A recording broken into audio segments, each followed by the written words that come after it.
500,000 lives, précipité destroyed plus de critical 90% de infrastructure, la free, population safe and dignified, conformément au droit in international accordance pour with la protection international des law for the réfugiés protection of et des droits humains en refugees and général. human rights in general. General. Switzerland reiterates its solidarity with the Syrian people. With this in mind, we have just allocated a further 2 million Swiss francs for emergency aid in Syria.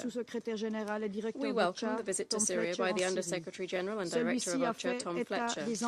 He reported on the commitments made by the emerging authorities to protect civilians, to continue essential services, and to open all border crossings for humanitarian aid. These commitments must be put into practice and maintained over time. Madam President,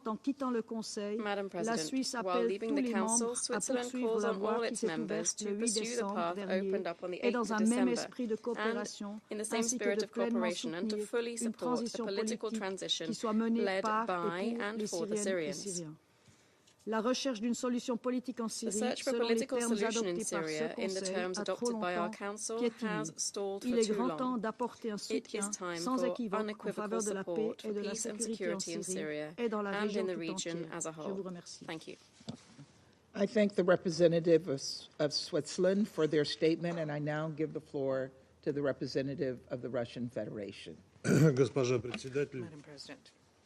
благодарим We would like to спецпосланника thank Гейра the Педерсона и Special Envoy Gary координатора Pedersen чрезвычайной and помощи the Тома Emergency Флетчера за Relief их доклады. Coordinator Thomas Fletcher for their briefings. Выслушали We оценку also председателя heard the Сирийского assessment комитета by the chair of the Syrian Бадра Negotiations Джануса, Committee, Mr. Badr также Janus, and the представительство representative of the гражданского civil society, Ouad El Khatib.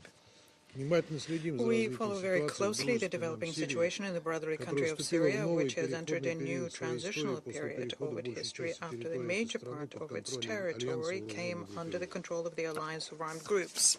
Очевидно, что It is clear that predicting today the outcome and the political, socio-economic ramifications of developments in this country, of the major tectonic shifts there, is not something anyone can do. We are all hoping for the best. But I would like to underscore that the Russian Federation has always been on the side of the brotherly people of Syria. We have always extended and we will continue providing them with the needed support. It is the Syrian people, in all of its ethnic and religious diversity, has to decide the future of Syria, which currently is quite uncertain given the internal lack of stability, which is fraught with palpable threats to its sovereignty and statehood. The territorial integrity of this country is more vulnerable now than ever. There's a real risk of its becoming a number of cantons broken down by ethnic and religious characteristics. The Syrians today have made the utmost efforts to make sure there is an inclusive national dialogue without separating people into losers and winners. This is a very serious and difficult task, and the international community has to do utmost to help this along. There's an equally serious threat for the Syrians, which lies in the actions by Israel, who, using the artificial pretext of self-defense and protecting their security, essentially is deploying a full-scale operation to destroy the defense potential of the country. The Air Force of Israel, and they used to also conduct arbitrary airstrikes in the past, but as of the 8th of December, they have conducted more than 500 airstrikes. As a result, the Navy of Syria was destroyed, 90% of air defense and missile defense, and half of Syrian Air Force.